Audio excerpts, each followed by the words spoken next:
कि बजट अवाम दुश्मनी पर मबनी है और ये तरक्की की शरह में कमी का बाइस बनेगा और इसीलिए तहरीक इंसाफ इस खदशे का भी इजहार कर रही है कि मुल्की ग्रोथ रेट 6% से ज़्यादा होने के बजाय आधी हो जाएगी, यानी 3% हो जाएगी। अभी इनका एक जवाब में मुझे दुख महसूस हुआ कि ये इन्होंने फिक्स टैक्स वाले मामले के अंदर सारी चीज़ें अंडू कर दी हैं। यानी कि पाकिस्तान में जो रिफॉर्म शुरू हुए थे FBR के टैक्स कलेक्शन के, जिसमें हमारे यहाँ बहुत ही कम लोग टैक्स देते थे और वो फिर एक तादाद बढ़ी, ट्रांसपेरेंसी की, कंप्यूटराइजेशन की, तमाम चीज़ों को आगे ले जाया गया। इस हुकूमत ने दोबारा से उन चीज़ों को अंडू कर दिया है। मैं वहाँ पे एक सवाल कर रहा हूँ, आज पूरा दिन ट्रांसमिशन हुई है, एक से बढ़कर एक स्पेशलिस्ट हमारे पास आज बोलता रहा है, FPCCI का हो, चेम्बर का हो, स्टॉक का हो, वो जो है वो एक्सपोर्ट का हो, सब ये चीज़ चिल्ला रहे हैं कि हम इस मुल्क को किस सिमत ले जा रहे हैं। लोगों ने मजाक उड़ाया मिफ्ता इस्माइल का, लोगों ने कहा है वॉशिंगटन गए, इनको चीज़ों का नहीं मालूम था, पूरी कौम को इन्होंने जलील करवा दिया। सब्सक्राइब करें और बेल दबाएं ताकि कोई खबर रह न जाए।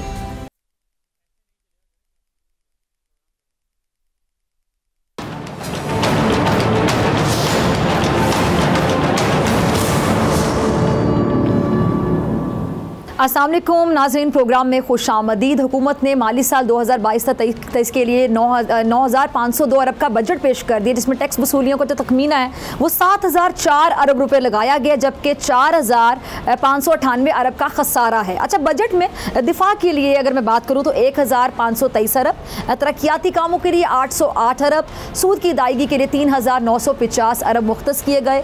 अच्छा नाज़रीन, PTI ने मुत्तहिदा हुकूमत के पेश करदा बजट को गैर अहम करार दिया है और साबिक वज़ीर तवानाई हमाद अज़हर ने बजट पर अपना रद्द देते हुए कहा कि मुत्तहिदा हुकूमत ने जो दावे किए वो झूठे हैं, जिनमें कुछ हकीकत नहीं है। अच्छा, तहरीक इंसाफ अब ये समझती है कि ये बजट आवाम को रिलीफ देने की बजाय मज़ीद तकलीफ देने का बाइस बनेगा और शायद यही वजह है कि हमाद अज़हर इस बात की पेशगोई कर रहे हैं कि जी इस बजट के बाद महंगाई का सुनामी थमेगा नहीं बल्कि मज़ीद बढ़ेगा, यानी महंगाई 2 से 3 गुना बढ़ने वाली है। अच्छा, तहरीक इंसाफ का मौक़िफ़ ये भी इस हवाले से कि बजट अवाम दुश्मनी पर मबनी है और ये तरक्की की शरह में कमी का बाइस बनेगा और इसीलिए तहरीक इंसाफ इस खदशे का भी इजहार कर रही है कि मुल्की ग्रोथ रेट 6% से ज़्यादा होने के बजाय आधी हो जाएगी, यानी 3% हो जाएगी। अच्छा, असद उमर उन्होंने भी अपने एक बयान में कहा कि अवाम की जो बुनियादी ज़रूरियात की अशिया हैं उनकी कीमतों में इस हफ्ते पिछले साल की निस्बत 24% इजाफा हुआ है और बजट आने से पहले ये हाल है तो फिर बजट के बाद क्या होगा, क्या सूरत हाल होगी। यानी तहरीक इंसाफ ये समझती है कि ये नलायकों की हुकूमत है जो मुल्की मईशत का सत्यानाश फेरने की तैयारी कर रही है, जबकि मौजूदा हुकूमत तहरीक इंसाफ पर मईशत की तबाही की जिम्मेदारी डालती है। जबकि इक़्तिसादी सर्वे की रिपोर्ट में ये देखा गया है कि तहरीक इंसाफ ने अपने तमाम जो अहदाफ हैं उनको हासिल किया, सारे जो अशारिये हैं वो मस्बत थे। इक़्तिसादी सर्वे से साफ साफ वाज़ेह था कि इमरान खान मुल्की मईशत को दुरुस्त समत की तरफ गामजन कर चुके हैं, लेकिन ये नाअहलों का टोला फिर भी बड़े धड़ल्ले के साथ सारा मलबा इमरान खान की हुकूमत पर डाल रहा है। अब बजट पर अवाम पर महंगाई का कितना बोझ बढ़ेगा, मुल्की मईशत जो उभरेगी या फिर इसका रिवर्स गियर लगने का सिलसिला जारी रहेगा, बहुत से सवालात हैं जिनके जवाब तलाश करेंगे। मुअज़्ज़िज़ मेहमानों साथ हैं बोल न्यूज़ के senior anchor person Mohammad Usama Ghazi, बहुत शुक्रिया आपका ज्वाइन करने के लिए। बोल न्यूज़ के सीनियर सहाफ़ी फैसल अजीज़ खान साहब, आपका भी बहुत शुक्रिया वक्त देने के लिए। और हमें ज्वाइन करेंगे जी साबिक तर्जुमान वज़ारत ख़ज़ाना मुज़म्मिल असलम, उनका भी बहुत शुक्रिया ज्वाइन करने के लिए। और कुछ देर के बाद साबिक चेयरमैन FBR शबर ज़ैदी साहब भी हमारे साथ मौजूद होंगे। तमाम मेहमानों का बहुत शुक्रिया। सबसे पहले मैं आपकी तरफ आना चाहूँगी उसामा गाजी, ये जो अब ये आवाम तो पूछ रही है कि जो बजट पेश किया गया है, क्या ये मौजूदा हुकूमत के बजट में आम आवाम के लिए कुछ आपको नज़र आ रहा है, कोई रिलीफ नज़र आ रहा है या फिर नहीं नज़र आ रहा है? मुझे बहुत ज़्यादा तकलीफ़ नज़र आ रही है। पहली चीज़ ये कि माहिर मईशत मुज़म्मिल असलम साहब है, वो ज़्यादा बेहतर इस पर रोशनी डाल सकते हैं। मुझे लगता है कि अभी कुछ महीनों के बाद एक और बजट का सिलसिला आएगा। अच्छा। और इस बजट से पहले ही एक सिलसिला शुरू कर दिया गया था सिर्फ IMF को मनाने के लिए कि जनाब आपने जो बजट पेश करना है उसको आप जिस तरह कहेंगे हम करेंगे। तो पेश की शराइत, मिसाल के तौर पर 60 रुपये लीटर पेट्रोल बढ़ा दिया इन्होंने, बिजली की कीमत बढ़ा दी इन्होंने, ऑलमोस्ट डबल हम कह सकते हैं, ऑलमोस्ट डबल कर दी बिजली की कीमत। फिर गैस का इन्होंने कह दिया जी 45% हम वो बढ़ा रहे हैं। अभी इसके इम्पैक्ट आने हैं, बिजली की जो कीमत बढ़ी है उसका इम्पैक्ट आना है, गैस की जो कीमत बढ़ी है उसका इम्पैक्ट आना है, पेट्रोल का पहला इम्पैक्ट हम देख चुके हैं। ये तो प्री बजट था। अब इस बजट के बाद आप देखेंगे कि मज़ीद क्या कुछ होता है, क्योंकि इसमें कोई रिलीफ उस तरह का नज़र नहीं आया। अगर आप ये कहेंगे जी सरकारी मुलाजमीन की तनख्वाह में 15% इजाफा किया गया, बहुत अच्छी बात है, लेकिन महंगाई के मुकाबले में फिर भी ये कम है। फिर ये जो सरकारी मुलाजमीन है, क्या पाकिस्तान की ज़्यादा तादाद सरकारी मुलाजमीन पर है या प्राइवेट सेक्टर में ज़्यादा लोग कर रहे हैं कमाई? उनका क्या होगा? उनका ये होगा कि खुद हुकूमत कह रही है कि हमारी 6% ग्रोथ थी पिछले साल और अब 5%। इस हुकूमत का दावा है 5%, लेकिन कोई भी इनके अदाद शुमार को और मुल्की हालात को देखते हुए कोई भी मानने को तैयार नहीं है कि ये 2 से 3% से बढ़ सकेगी। चलें 5% ही मान लें। इसका मतलब क्या है कि आप नीचे जा रहे हैं। जब आप नीचे जा रहे हैं तो इसका मतलब है कि आपकी नौकरियां कम हो रही हैं। नौकरी कम हो रही है, महंगाई बढ़ रही है, तो ये बड़े खौफनाक इस वक्त अदाद शुमार है। तो मुझे नहीं लग रहा कि हुकूमत लोग गुजारा किस तरह से करेंगे। ठीक है फैसल इज़म, आपकी तरफ आना चाह रही हूँ। आपने उसामा गाजी को भी सुना, तो शहबाज हुकूमत का ये पहला बजट है जो पेश कर दिया गया है। महंगाई का बड़ा, वो हमारे पंजाबी में कहते हैं, बड़ा रोला मचा कर ये लोग आए थे जी। महंगाई ने जीना दूबर किया हुआ है अवाम का। इमरान खान साहब सर मत्थे से दुख रहे थे, महंगाई की वजह से अवाम की तकलीफ सताए चली जा रही थी। बाकी जो खुद अवाम को रिलीफ दी है, तकलीफ दी है, आप कैसे देख रहे हैं? देखिए डॉक्टर फिजा, रोजाना ही बजट आ रहा था जब से हुकूमत आई थी। आज IMF का बजट आया है जी, आज IMF का बजट आया है और वो रस्म पूरी हो गई है। जो रस्में करनी थी इस हुकूमत ने, इन्होंने इलेक्शन रिफॉर्म्स करने थे वो कर लिए, इन्होंने नैब को ठिकाने लगाना था लगा दिया, इन्होंने FIA को ठिकाने लगाना था वो लगा दिया, इन्होंने रस्मी तौर पर एक बजट भेजना था, करना था वो कर दिया। उससे पहले वो मुसलसल सुनामी बर्पा किए हुए थे। 30 रुपए पेट्रोल और डीजल के प्राइजेस में, बिजली की प्राइजेस में इजाफा कर रहे थे। किसी चीज़ को हैंडल नहीं करे, कहीं पर भी वो आटे को कंट्रोल नहीं कर पा रहे थे। वज़ीर आज़म कह रहे थे मैं अपने कपड़े बेच दूंगा, उनके कपड़े बिक गए लेकिन आटा सस्ता नहीं हुआ। तो किसी भी जगह पे हुकूमत ने कोशिश नहीं की आवाम को रिलीफ देने की। ये एक सेरेमोनियल किस्म की IMF का बजट था। ऑलरेडी उनके कहने पर वो अमल दरामद कर रहे थे। आज हमने देख लिया, उन्होंने दस्तखत कर दिए, गया मामला। अब लोगों ने देखना है कि जो एक नई सुनामी है महंगाई की, जिसके नारे के पीछे ही हुकूमत में आए थे, जिस साजिश में और मदाखलत में हुकूमत में आए थे, उस साजिश और मदाखलत के बाद अब ये अगला क्या करेंगे, ये किस तरह लोगों को बचाएंगे। आज तो मैं बहुत हैरान था। वैसे फाइनेंस मिनिस्टर मैं कहना नहीं चाहता मिफ्ता साहब को, क्योंकि उन्होंने जो रिसवाई करवाई थी पहले दिन वाशिंगटन DC के अंदर, उन्होंने कहा मुझे ये भी नहीं पता और मुझे ये भी नहीं पता। उन्हें चीज़ों का पता नहीं है। वो लेकर आ रहे हैं बजट। मेरे हिसाब से तो जो सेरेमनी थी, वो इख्तिताम हुई, सारे काम इख्तिताम हुए। कौम अब इंतजार कर रही है इलेक्शन की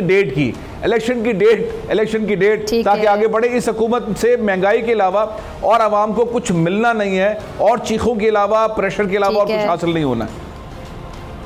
अच्छा, बड़ी तकलीफ दे बात है। देखिए ने फैसल अजीज़ को सुना आपने, मुज़म्मिल साहब आपने भी ज्वाइन किया, बहुत शुक्रिया। फैसल अजीज़ ने बड़ी अच्छी एक बात की। वो कह रहे हैं कि जी इस हुकूमत से महंगाई के अलावा कुछ नहीं मिलेगा, लेकिन ये हुकूमत तो महंगाई ख़त्म करने का दावा करके आई थी ना, कि हमने महंगाई ख़त्म करनी। इमरान खान साहब से, PTI वालों से महंगाई कंट्रोल नहीं हो रही, तो फिर आके इन्होंने क्या कर दिया? जो बजट पेश किया गया है मुज़म्मिल साहब, ये रिलीफ दिया गया है या तकलीफ दी गई है आवाम को? देखिए, बात यह कि बजट से पहले ही मिनी बजट आ चुका हुआ है, जो अभी फैसल अजीज ने बात की और उसामा गाजी ने भी बात की कि आप देखें कि जो है 40% जो है पेट्रोल की कीमत बढ़ा दी गई, फिर उसके बाद जो 45% गैस की कीमत, 45% इलेक्ट्रिसिटी की कीमत। आज बजट में 230 पेज का फाइनेंस बिल है, उसमें पता लगी हैं कुछ बातें, जैसे खाद पे सेल टैक्स जो है 2% से 10% बढ़ा दी है, और इसके अलावा पेट्रोल की कीमत 750 अरब रुपए के इजाफी पेट्रोलियम लेवी लगे। फिर उसके अलावा जो आप माशाल्लाह तीनों महीने में हाई सैलरी स्केल पे आप लोगों की जो है टैक्स यहाँ पे और मजीद, और इसको आइटम है इन्होंने तो कोई जगह इन्होंने छोड़ी नहीं है जहाँ से टैक्स वसूल ना कर सके। गाड़ी अगर कोई लेगा, हालांकि आप इनकम पे अपने टैक्स दे रहे हो, अगर सैलरी पे टैक्स दे रहे हो, उस पर डबल एडवांस टैक्स कर दिया, यानी कि कम से कम 3 लाख रुपए, फिर 6 लाख रुपए, फिर 8 लाख रुपए, यानी गाड़ी पे एडवांस टैक्स, इनकम टैक्स अलग और उसके अलावा टैक्सेस अलग। टेलीफोन, मोबाइल फोन, हर चीज इन्होंने टैक्स लगा दिया। तो कहने का मतलब ये कि ये तो इन्होंने बजट नहीं दिया, ये इन्होंने सिर्फ एक तरीके से डाका मारा है, और इतना खतरनाक डाका मारा है कि शायद आपको पता है ना, डाके के अगर डाकू पकड़े जाएं तो आवाम क्या हाल करती है उस डाकू का। मुझे लगता है ये डाका मारने में कामयाब नहीं होंगे और आवाम पकड़ लेगी इनको गले से। और जो है अगर ये समझते हैं कि इमरान खान जो है उनको प्रोटेस्ट कर रहे हैं, अब इमरान खान भी पीछे रह जाएगा, आवाम आगे निकल जाएगी।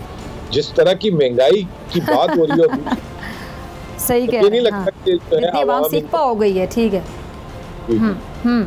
अच्छा, आपका यही सवाल मैं लेकर चलती हूँ फैसल अजीज़ और उसामा की जानी। पहले उसामा आपकी तरफ और फैसल आपकी तरफ आऊँगी।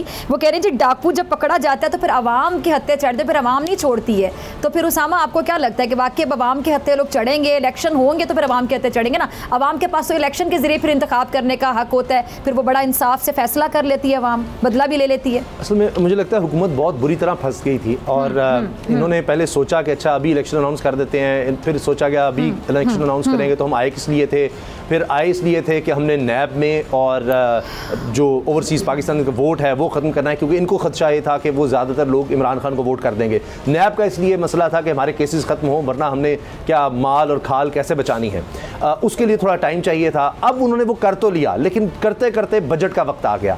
अब बजट और जो इससे पहले मिनी बजट वो सारा कुछ हो गया। उसके बाद अब अगर इलेक्शन में जाते हैं तो सिर्फ उनको अपनी सियासी मौत नज़र आ रही है। तो अभी तो सडन डेथ है। अब ये कह रहे हैं कि अच्छा शायद कोई 1 साल हम गुजार लें तो कुछ हम बेहतर कर सकें। अभी भी ज़्यादातर यही कहा जा रहा है शायद अक्टूबर तक की हुकूमत गुजार सकेगी, क्योंकि लोगों के सब्र का पैमाना लबरेज हो चुका है। मैं 1-2 चीज़ें आपको बता देता हूँ।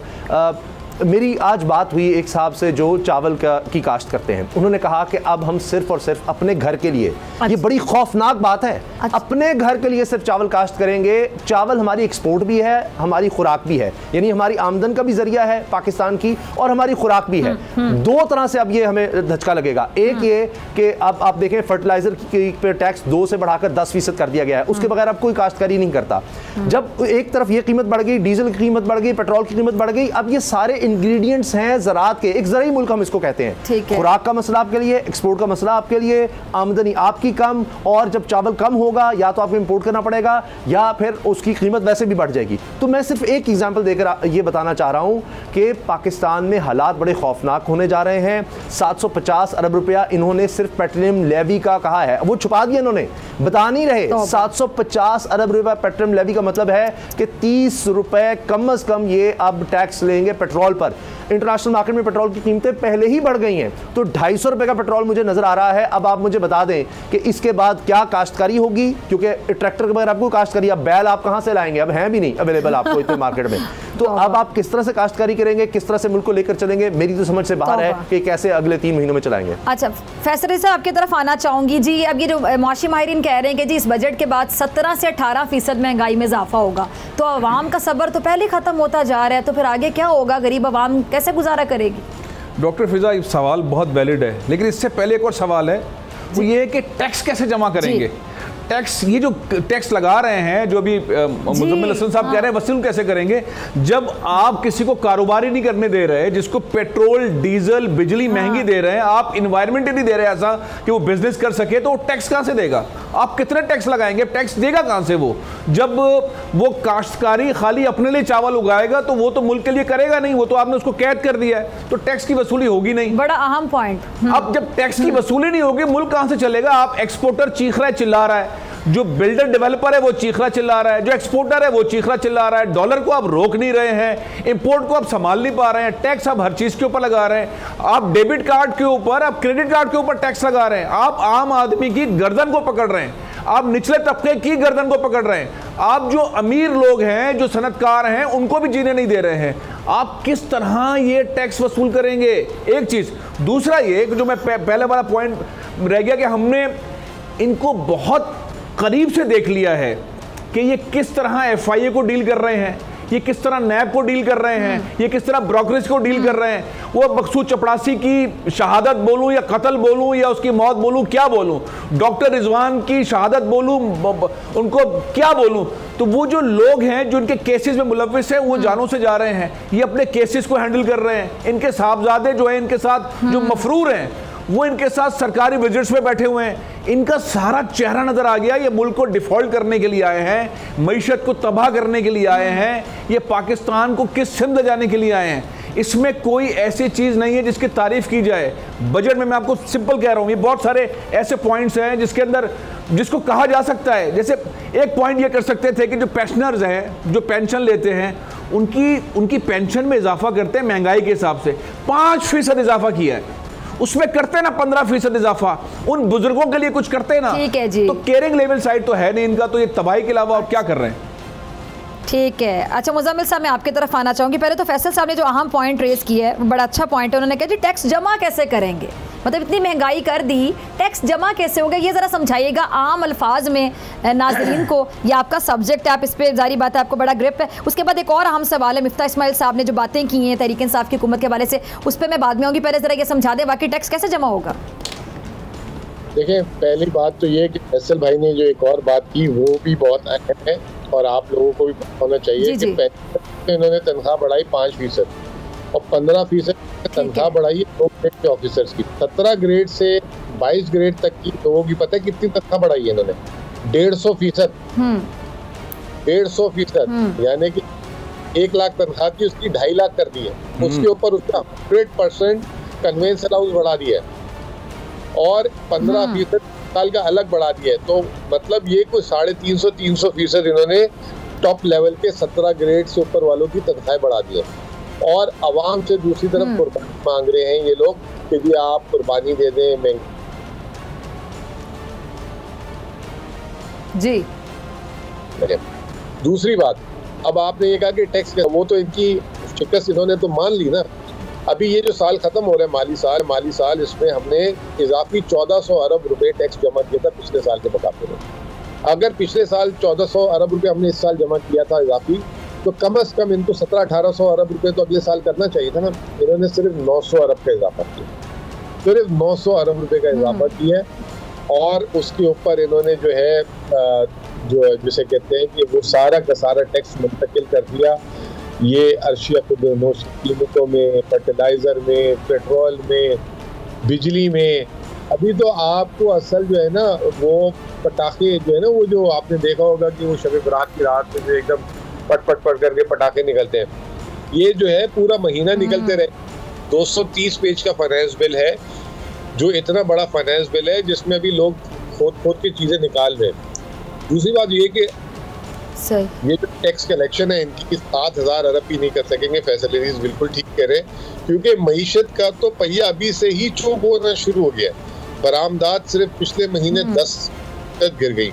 आज एक और नंबर आया है जो आप लोगों को हैरानी होगी, वो है आपका ओवरसीज रेमिटेंसेस, जो पिछले महीने बैरून मुल्क पाकिस्तानी ने 3.1 अरब डॉलर भेजा था, वो कम होकर इस महीने 2.3 अरब डॉलर रह गया। अब बैरून मुल्क पाकिस्तानी ने भी पैसा बंद किया। तो ये हालात जिस तरफ लेके जा रहे हैं, ये बुरी खबर ज्यादा दूर नहीं है। मैं वो नाम नहीं लूंगा उसका जो फैसल ने नाम भी ले लिया जी।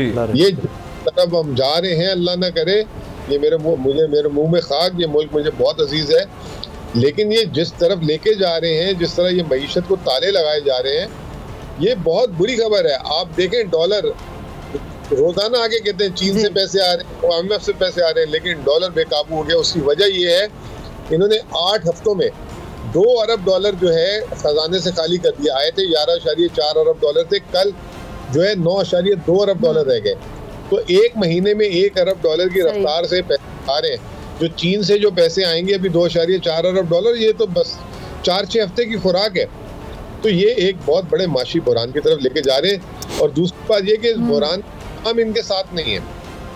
कभी अगर आप मुल्क में जी जैसे इमरान खान आया था और चीजें आई थी, तो लोगों को इमरान खान की नीयत नजर आई थी, कोई सड़क पे नहीं निकला था, किसी ने चीखें नहीं मारी थी।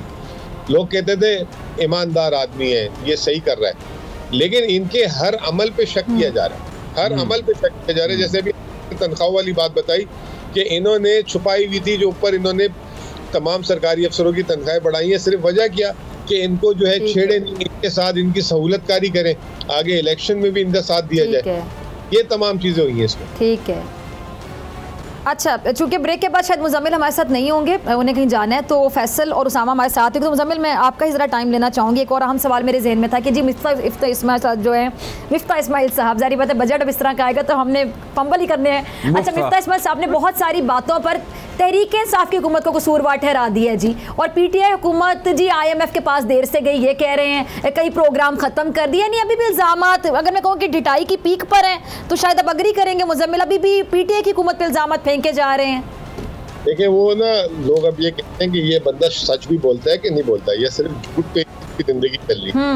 अब आपको याद होगा पहली मीटिंग हुई थी कि उसके बाद बाहर आए साफ पाकिस्तान का तारीख का सबसे बड़ा जो है खसारा छोड़ के जा रहे हैं 6,400 अरब। हम चीन के धक्के के 4,500 अरब 4,600 अरब से ज्यादा नहीं। आज इन्होंने जब बजट रिलीज किया तो उसमें 4,700 अरब निकले। फिर इसी तरह इन्होंने कहा था कि करंट अकाउंट खसारा जो 20 अरब डॉलर होगा। आज इन्होंने IMF के उसमें और उसमें 15 अरब डॉलर लिख दिया। फिर इन्होंने कहा था पाकिस्तान 4% की रफ्तार कर रहा है, वो 6% आ गई। फिर ये IMF जा रहे थे, कहते हैं मेरे कायद ने बताया कि जी पेट्रोल नहीं बढ़ाऊंगा। किस तरह इन्होंने मतलब वहशियाना तरीके से पेट्रोल बढ़ा दिया 40%। मतलब कहीं दुनिया में मिसाल नहीं मिलती कि 40% पेट्रोल आप एक झटके में बढ़ा दें। तो इनकी तो अच्छा, एक और इल्जाम वो लगाते हैं मुजम्मिल, वो कहते हैं कि कर्जे बहुत लिए तहरीक इंसाफ की हुकूमत ने, इस इल्जाम के पे भी जरा जवाब दे दीजिएगा। बार बार वो कह रहे हैं कि कर्जे बहुत लिए हैं। देखिए डॉक्टर फिजा, आप ये देखें कि इन्होंने आज जो बजट अनाउंस किया है ना, इसका खसारा इन्होंने 4,800 अरब रुपए बताया है। और मैं आपको बता दूं, अल्लाह करे किसी तरीके से, बस मैं दुआ तो नहीं दूंगा कि ये रहें, अगर ये रह गए ना एक साल तो ये 6,000 अरब एक साल में खसारा। और सिर्फ 2 महीने में ना, इन्होंने 2 महीने में 4,000 अरब रुपए से ज्यादा करना इन्होंने पाकिस्तान का कर्जा बढ़ा दिया। 22 रुपए डॉलर गिर गया। उसके अलावा इन्होंने 2,000 अरब सिर्फ आखिरी 3 महीने में जो है कर्जा लेंगे अपना ये खसारा पूरा करने के लिए। तो 4,500 अरब इन्होंने 2 महीने में खसारा। ठीक है जी, ठीक है मुजम्मिल, बहुत शुक्रिया आपके वक्त के लिए। फैसल अजीज़ और उसामा गाजी मेरे साथ मौजूद हैं। आपसे मुलाकात होगी इस ब्रेक के बाद।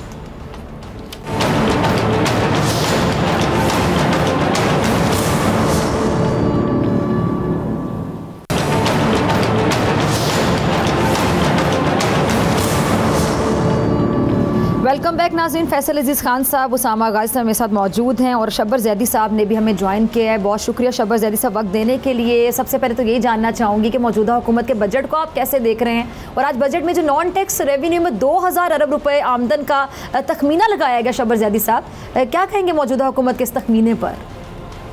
देखिए, ये जो नॉन टैक्स रेवेन्यू है ये हमारा फिगर तकरीबन 2,000 के आसपास पहले भी आता रहा है। ये एक्चुअली इसमें आता है, बड़ा अमाउंट होता है profit of state bank of Pakistan.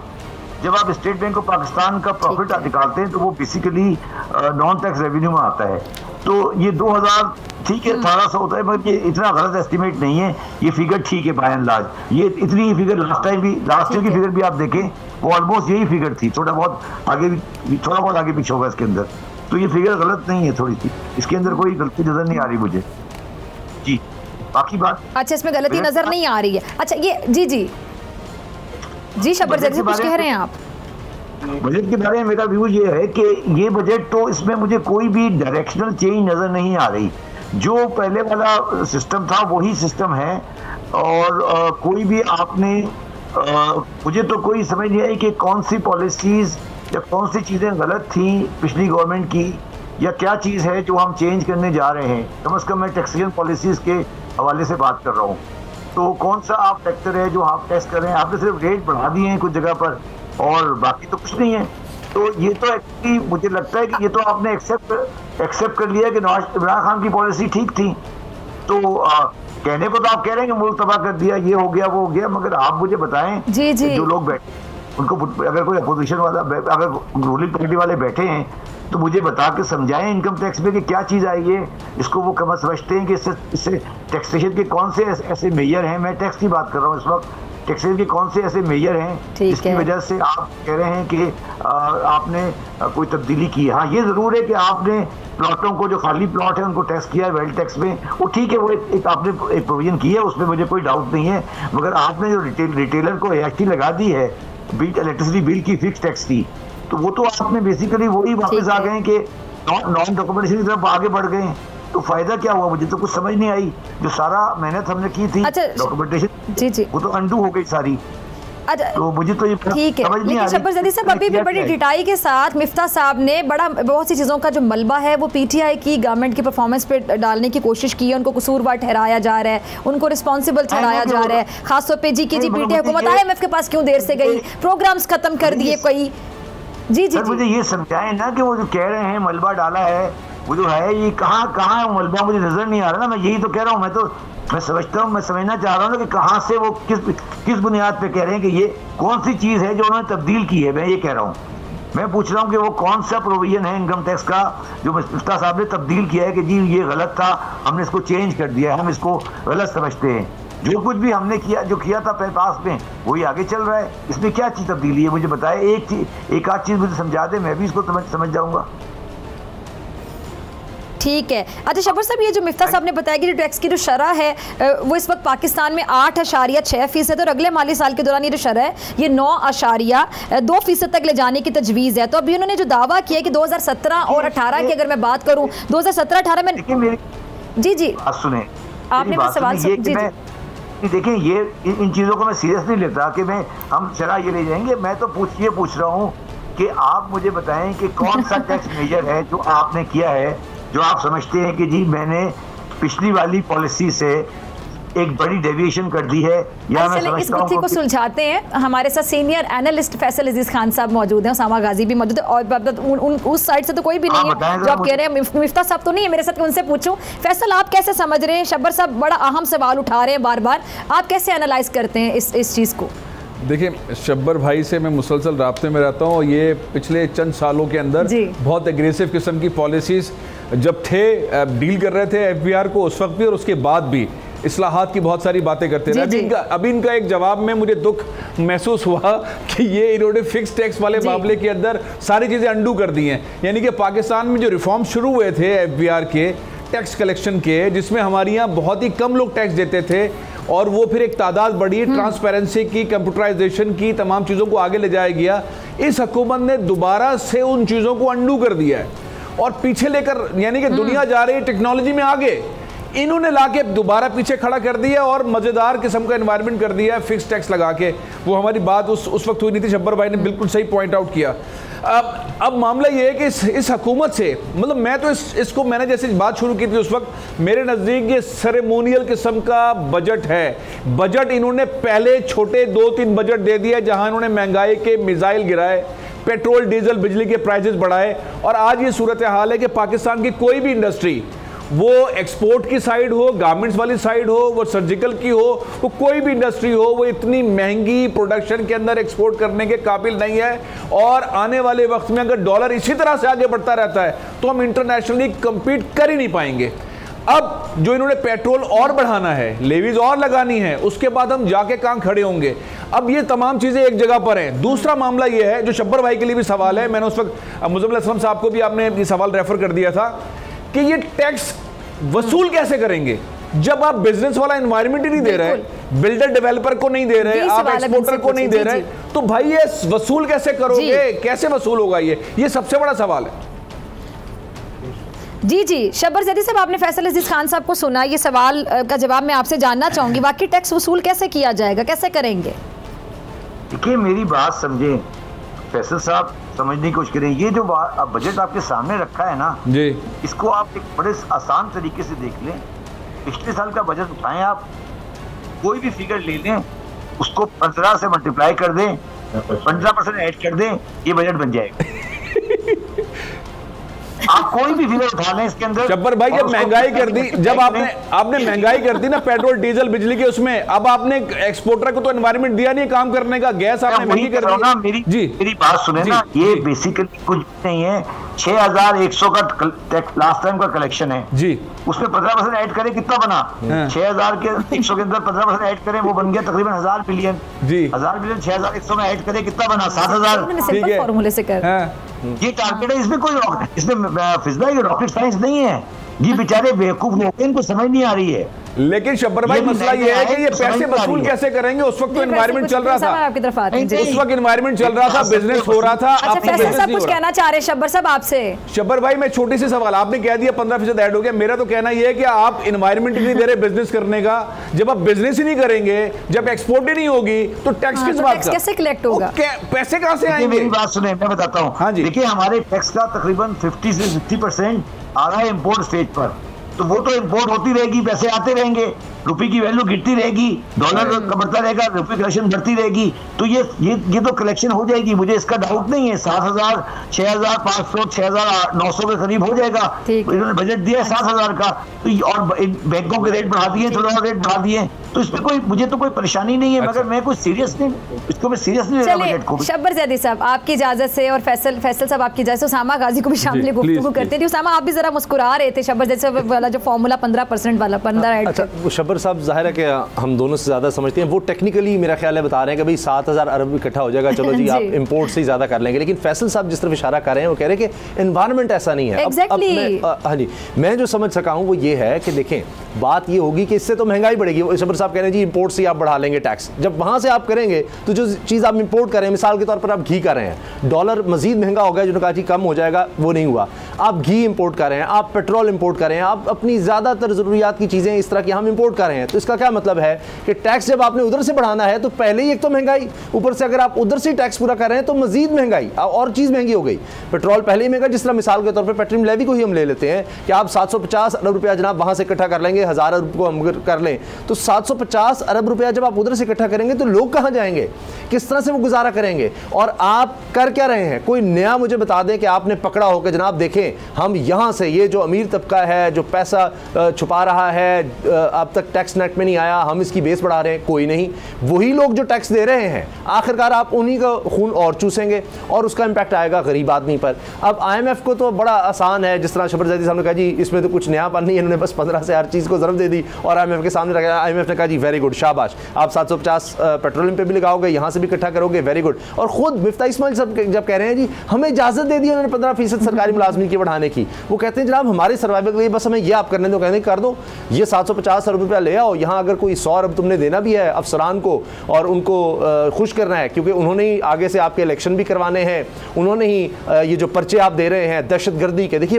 क्या अलमिया है कि फोकस आपका किधर है?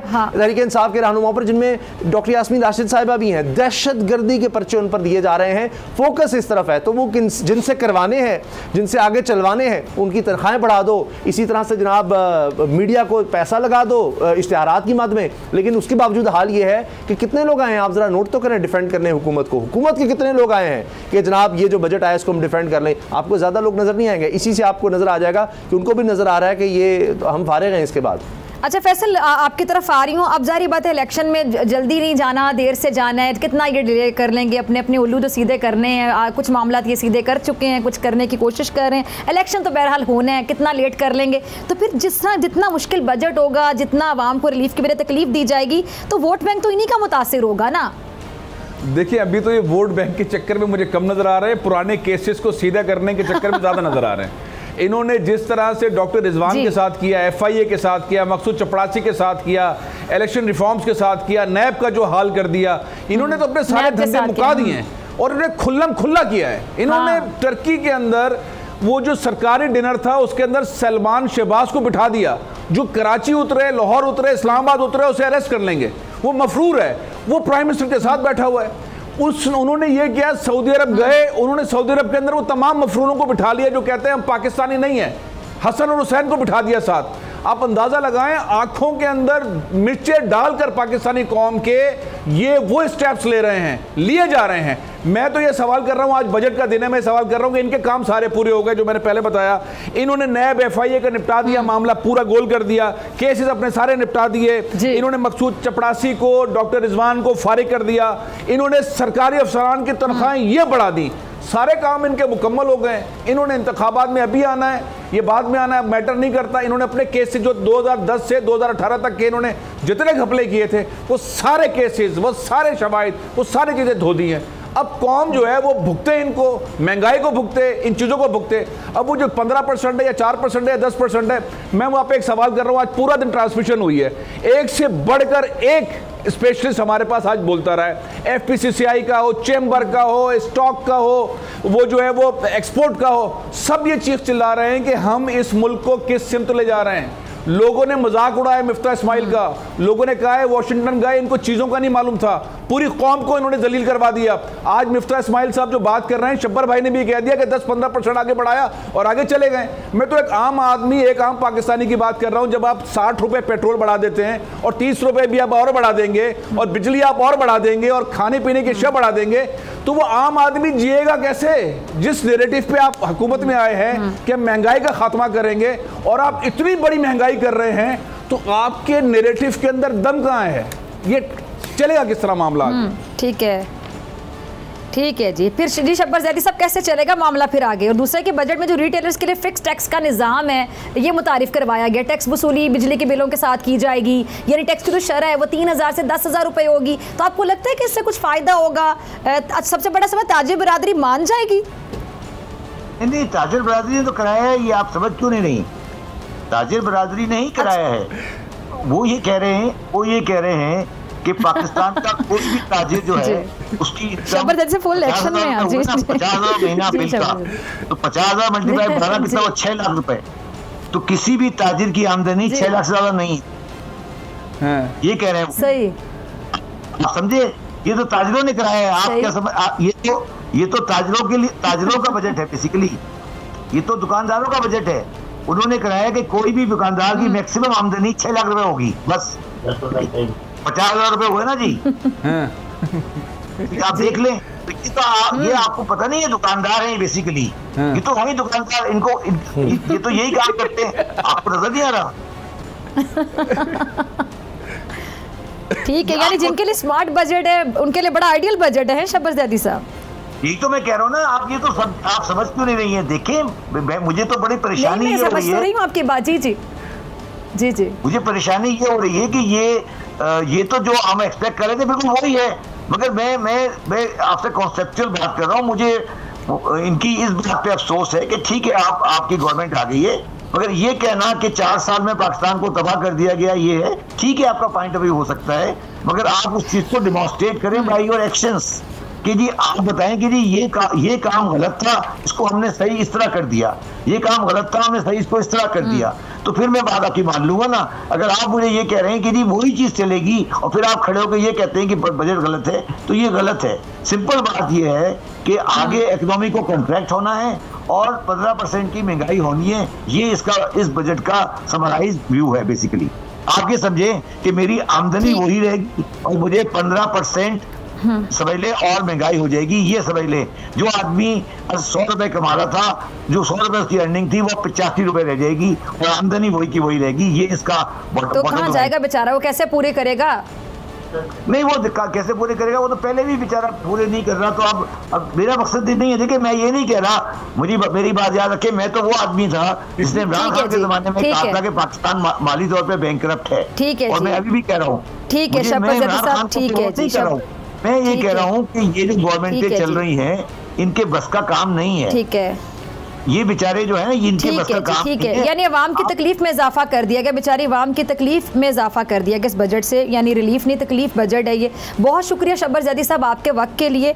और जाने से पहले फैसल अजीज़ साहब, मैं आपकी तरफ आना, एक और शख्स बहुत ज़्यादा तकलीफ में थे, डॉक्टर आमिर लियाकत साहब, बहुत बड़ा नाम, कहाँ से शुरू करूँ कहाँ ख़त्म करूँ? कल भी प्रोग्राम में उनके हवाले से मैंने पूरे प्रोग्राम में बात की, आप लोगों ने भी अपने अपने प्रोग्राम्स में बात की, आपके साथ उन्होंने बहुत काम किया, आपके बहुत करीबी थे, आपने उनको बहुत करीब से देखा। उनकी कुछ यादें अगर आप शेयर करना चाहें आज, चूँकि वो हम में नहीं रहे हैं, और मैं ख़ास तौर पे इस हवाले से आपकी राय जानना चाहूँगी, जो माशरे ने जो लास्ट के डेज़ उनके गुजरे, तकलीफ़ से गुजर रहे थे, निजी ज़िंदगी में कुछ तकालीफ बर्दाश्त कर रहे थे, परेशानियाँ, तो माशरे ने जो बेहिसी दिखाई, सोशल मीडिया ने, उस पर मैं चाहूँगी आप ज़रा खुल कर बात कीजिए। डॉक्टर फ़िज़ा, आज मैंने उनको कब्र में उतारा है, मैं उनके जनाजे में शामिल था।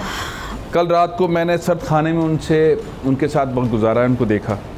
मैं पिछले 2 महीने से उनसे रब्ता करने की कोशिश कर रहा था, लेकिन वो राब्ते में नहीं थे। मुझे उनकी आदतों का, यहाँ बोल में उनकी आदतों का, इससे पहले जिस इदारे में मैं वो साथ काम करते थे तब, उससे पहले जिन अखबारात में और स्टूडेंट लाइफ के अंदर मामला थे, उस आमिर लियाकत से मेरी बड़ी लंबी एसोसिएशन थी। वो हर चीज़ में जल्दी में होते थे, वो एक्स्ट्रा ऑर्डिनरी इंसान था। उसने टेलीविज़न की दुनिया के अंदर रिकॉर्ड्स कायम किए, उसने डिबेट में रिकॉर्ड्स कायम किए, उसने सियासत में रिकॉर्ड्स कायम किए। बड़ा ज़बरदस्त इंसान था। उसका सबसे बड़ी खूबी वो एक बहुत बड़ा आशिकान रसूल सल्लल्लाहु अलैहि वसल्लम में से था। हमने सबसे बड़ी ट्रांसमिशन बोल में उनकी एंकरशिप में, उनके लीड में यहाँ पर की थी जब नाउज़ुबिल्लाह रसूलुल्लाह सल्लल्लाहु अलैहि वसल्लम से मुतालिक खाका फ्रांस के अंदर बना। उन्होंने सबसे बड़ा काम इसके अलावा ये किया कि उन्होंने मुख्तलिफ मकातब फ़िक्र के उलमाए कराम को, जो आपस में एक साथ नहीं बैठ सकते थे और मुल्क के अंदर कत्ल गारत हो रही थी, फ़िक़्हा वारियत अरूज पर थी और बाहर से पैसा लग रहा था और हमारे उलमाए कराम मुख्तलिफ मकातब फ़िक्र के शहीद हो रहे थे, उस वक्त उन्होंने अहले हदीस, देवबंद, बरेलवी, शिया उलमाए कराम को एक साथ बिठाया और बड़े नाजुक मामलात के ऊपर डिबेट की। बड़े नाजुक मामलात पे उन्होंने रमज़ान को एक ज़बरदस्त अंदाज के अंदर दुनिया को बताया किस तरह से मनाया जाता है। वो बहुत शानदार आदमी था, वो हर चीज़ में जल्दी में था और हर चीज़ की जल्दी से रह गए। फैसल अजीज साहब, उन्होंने तो दुनिया को बताया, लेकिन दुनिया ने एंड में जाते जाते उन्हें क्या बताया? अब असल में मामला ये था कि यकीन जाने वो देख के तकलीफ होती है कि उन्होंने कहा मेरी मीम्स ना बनाए, ना करें मेरे साथ, ऐसे ना करें। वो रह गया, वो रोता रह गया, वो लोगों से कहता रह गया और ये सोशल मीडिया उसे खा गया, लोगों की बेइज्जती उसे खा गई, उसकी जो अच्छाइयाँ थी वो खा गई। और वो आज मैंने बहुत सारे लोगों से जो ऑब्जर्वेशन सुनी कि इमरान खान ने उसकी नहीं सुनी, वो बहुत काबिल आदमी था, पीटीआई ने उसे यूटिलाइज नहीं किया। उसके दिल के अंदर एक चीज़ थी कि मुझे पीटीआई इस्तेमाल करे, मुझे मुत्तहिदा कौमी मूवमेंट ने इस्तेमाल किया था, मुझे इस्तेमाल करे, मुझे वजीर बनाए, मुझे तर्जुमान बनाए, मुझसे अच्छा बोलने वाला नहीं है। इमरान खान ने उसकी बात नहीं मानी, नहीं सुनी। ठीक है जी, और सोशल मीडिया है, मुझे क्लोजिंग का कहा जा रहा है। फैसल अजीज़ आपका भी, उसामा आपका भी बहुत शुक्रिया। इसी के साथ मुझे दीजिए इजाज़त। आपसे मुलाकात होगी इंशाल्लाह पीर के रोज़, सेम टाइम सेम चैनल। अगर ज़िंदगी ने वफ़ा की दुआ में याद रखेगा, अपना बहुत ख्याल रखिएगा। लाने के बाद